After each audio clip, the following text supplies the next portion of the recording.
Hello, I'm Jillian, a grade 11 physics student, and I'll be explaining the grand Jeté. That's not how you pronounce it. Hello, I'm Jillian, the ballet instructor, and I'll be assisting her in this clearly doomed endeavor. The grand Jeté is said to make the dancer look as if they are floating on air. Now, if you've been a good physics student, you know that people don't jump into the air and hover for a bit before coming down. As soon as the dancer leaves the ground, they become a projectile and should therefore follow a parabolic path.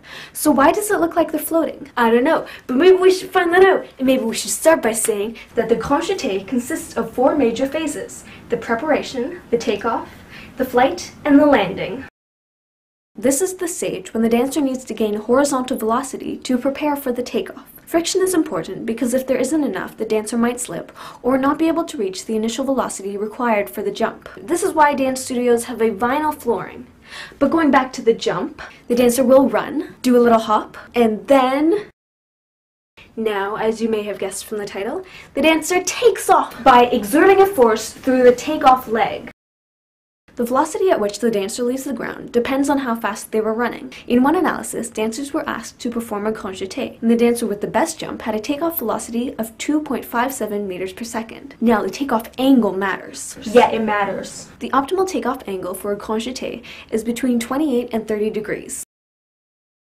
The takeoff angle matters for the flight because while the vertical and horizontal components of the grand Jeté are independent, the takeoff angle determines their magnitudes in relation to each other. What that means is if you leave the ground at a higher angle, your jump will be higher and you won't go very far. If you leave the ground at a lower angle, your jump will be lower and you'll go farther. And if you take off within the optimal takeoff angle range, you will achieve the desired shallower, longer jump. Wait a minute. So you said the dancer follows a parabolic path. What I meant was that the dancer's center of mass follows a parabolic path. According to the Encyclopedia Britannica, the center of gravity, or center of mass, is the imaginary point in a body of matter where, for convenience in certain calculations, the total weight of the body may be thought to be concentrated. So this represents the weight of the dancer, and this is the path they take during the flight. And like I've been saying, it's a parabola. Okay, I have 2 questions. If the path is so definitely a parabola, why does it look like the dancer is floating? And I'm getting bored of talking. Can we sing? Yes.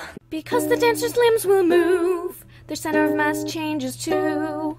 For example, if the dancer put their arms up, there would be more mass near the top, so the center of mass would move up a bit.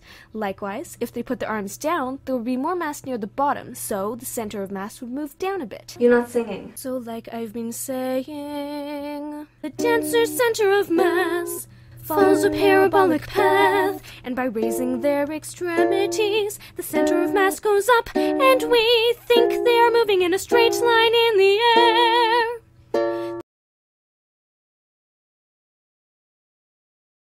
This is an illusion, because the path is still a parabola, but by changing their center of mass, the dancer will make it look like they're floating in the air.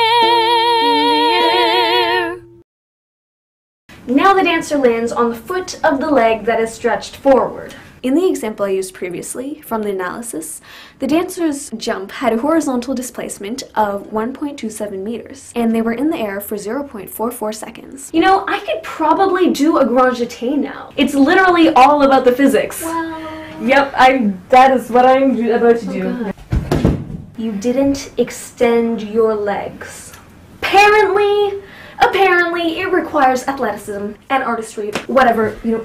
Why don't we conclude this video with one of my more advanced students? Because the dancer's limbs will move, their center of mass changes too.